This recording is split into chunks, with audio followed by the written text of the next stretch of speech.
Magandang hapon po sa inyo lahat. Luzon, Visayas, sa Mindanao. Yan po. For today's vlog para sa aking exploration regarding dito sa pag-travel. So ngayong hapon na ito, dito po ako ngayon sa may Halin.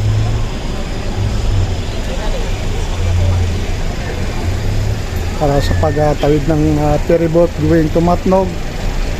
Yan po mga kasamahan kong rider dito nakatambay sa lugar na ito. At dito naman po sa portion na ito ang mga puro belts, mga van, yan, mga truck na naglalakihan. Yan po mga idol. Yan po isasakay po yan doon sa Santa Clara Ferry. Yan po ang bagong dating na Santa Clara Ferry boat. Yan po, yan. Dalawa po yan. So dyan pa sa may gate na yan, dyan po kami dadaan. Papasok doon sa loob ng yan po. Ito po mga kasama. Ito po ang aking service na motor. Pinabiyahe ko po ng so ngayon po nanggaling pa ako ng Katbalugan, Stone Samar. So pabalik na rin po ako ng Malolos, Bulacan. Bukas siguro yan makakarating pa ng gabi kasi umaga pa kami darating bukas papuntang Matnog, Sorsogon. Yan po ang sasakyan namin, yung isang ferry na yan, nakatabi ng isa po. Yan. Yan po, yan. So samahan niyo po ako mga idol para sa aking exploration and adventure ngayong hapon na ito. Yan. Abangan niyo po ang aking susunod na kaganapan ng aking pagra-rides, pag-explore sa mga lugar na ito. Ito si ate, oh. Nag-enjoy doon sa kanyang pag-ride sa kanyang kuya. Yan ang kanyang kuya, oh. Yan ang kasabayan ko.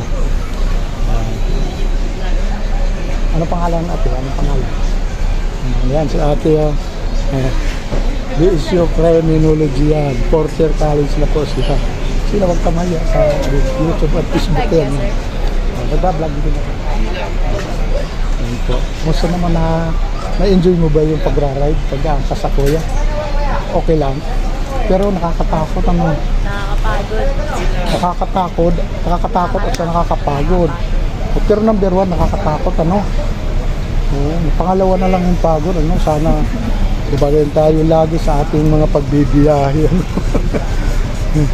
Si ate ay 23 ano?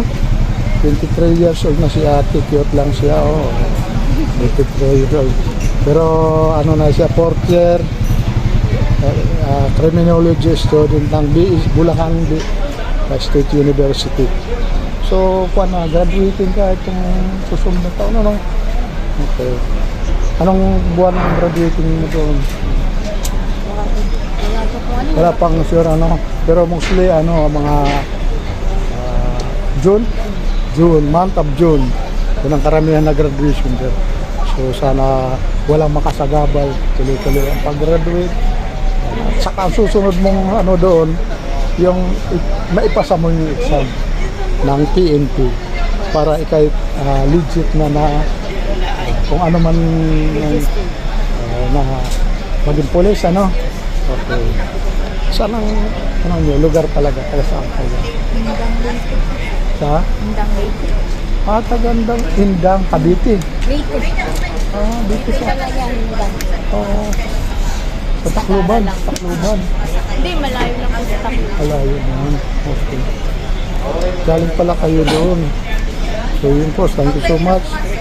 Sana tubayan tayo lagi sa ating pagbibiyahe. Yan. Maraming salamat sa iyong konting panahon. Yan po, idol. Maraming salamat at antabayanan niyo po ang aking susunod na kabanata para sa pag-bibiyahe at saka sakay namin dyan sa ferry na yan. Yan po. Sa ngayon, dahil kararating lang ng ferry, medyo maghihintay muna kami ng tamang signal ng mga nasa gitna yan. Sila po ang masusunod. yun po mga idol, at kami ng 11:35 nakaalis kami ng Alin Port Terminal. Ngayon dito na po kami nakarating. Ang matiwasay dito sa Matlog, Sorsogon ng 1 o'clock. So yan po ang ating kabuhan po ng video na ito, mga kaganapan.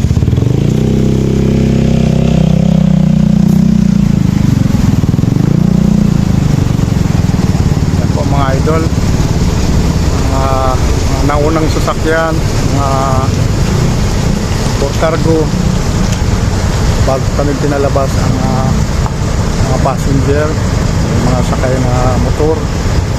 Yun po ang ating update ngayong umagang ito. Thank you so much guys. Maraming salamat po dyan sa mga ating mga subscriber dyan, followers, and viewers. Thank you so much po sa inyo. Ngayon dito na po kami sa Matlog, Sorsogon port area. Yan po, kabuhan po yan ng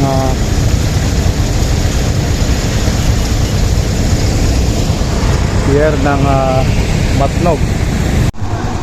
So, ito po yung